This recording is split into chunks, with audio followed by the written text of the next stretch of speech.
হযরত আনাস রাদিয়াল্লাহু আনহু থেকে বর্ণিত, আল্লাহর নবীর সাহাবী হযরত আনাস ইবনে মালিক রাদিয়াল্লাহু আনহু, যিনি নবীজির 10 বছরের খাদেম ছিলেন। নবীর সাহাবী আনাস ইবনে মালিক রাদিয়াল্লাহু আনহু ফরমান, আল্লাহর নবী বিশ্ব নবী বলেছেন, যে ব্যক্তির 2টা কন্যা সন্তান আছে, ওই 2টা কন্যা সন্তানকে যদি তার দায়ভার বহন করতে পারে, ভরণ পোষণের জিম্মাদারি নিতে পারে, উপযুক্ত দিনদারি শিক্ষা দিয়া উপযুক্ত পাত্রের হাতে যদি পাত্রস্থ করতে পারে, আল্লাহর নবী বিশ্ব নবী ফরমান, আমি এবং ওই সন্তানের বাবা জান্নাতের মধ্যে এমন ভাবে একাকার হয়ে বসবাস করব। এমনই ভাবে 3টা কন্যা সন্তানের ব্যাপারেও নবীজির সুসংবাদ রয়েছে। এই আয়াতের তাফসীরের মধ্যে রয়েছে, পুত্র সন্তান আল্লাহর দান, কন্যা সন্তান আল্লাহর দান। মহান আল্লাহ পাক রব্বুল আলামিন একমাত্র ক্ষমতার অধিকারী। আল্লাহ পাক যখন যাকে ইচ্ছা সব কিছু দান করতে পারেন। আয়াতের মধ্যে মুফাসসিরিনে কেরাম তাফসীরের কিতাবে তাফসীরে আনওয়ারুল কোরআনের মধ্যে উল্লেখ করেছেন, আল্লাহ রাব্বুল আলামিন কন্যা সন্তান আর পুত্র সন্তান, এই উভয় সন্তানের মধ্যে মর্যাদার বিবেচনায় কন্যা সন্তানকে বেশি মর্যাদা দান করেছেন। সুবহানাল্লাহ। শুধু তাই না, আরেকটি হাদিসের মধ্যে রয়েছে,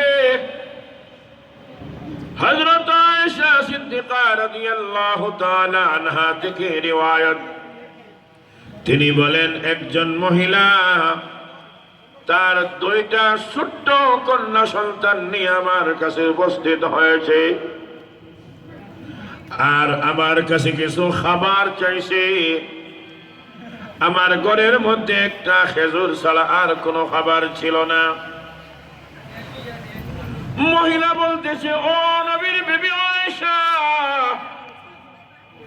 2টা সন্তান ক্ষুধার্ত, কিছু থাকলে আমাকে দেন। আমি ওই মহিলাকে একটা খেজুর দিলাম।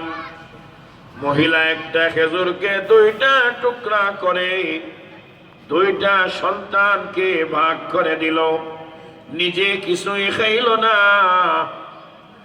এরপরে চলে গেল।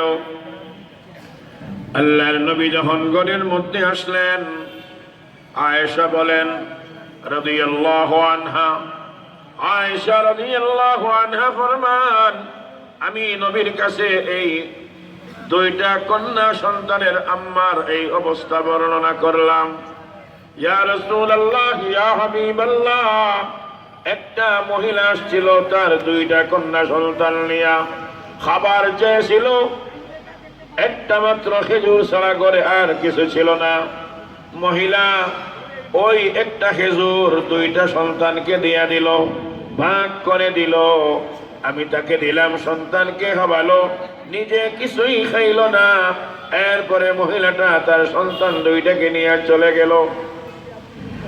আয়েশা সিদ্দিকা রাদিয়াল্লাহু আনহার জবান থেকে এই কথা শোনার পরে আল্লাহর নবী ফরমান, যে ব্যক্তি এমন ভাবে 2টা কন্যা সন্তানকে নিয়ে খাবারের মুসিবতের সম্মুখীন হয়, এমন ভাবে যদি এই সন্তানকে নিয়ে ধৈর্য ধারণ করতে পারে, ওই সন্তানরা জাহান্নামের দরওয়াজার সামনে ওরা পিতার জন্য তারা প্রতিবন্ধক হয়ে দাঁড়াবে। অর্থাৎ ওই সন্তান বাবাকে মহান আল্লাহ জাহান্নাম থেকে নাজাত দান করবে। মুহতারাম হাজিরিন কেরাম,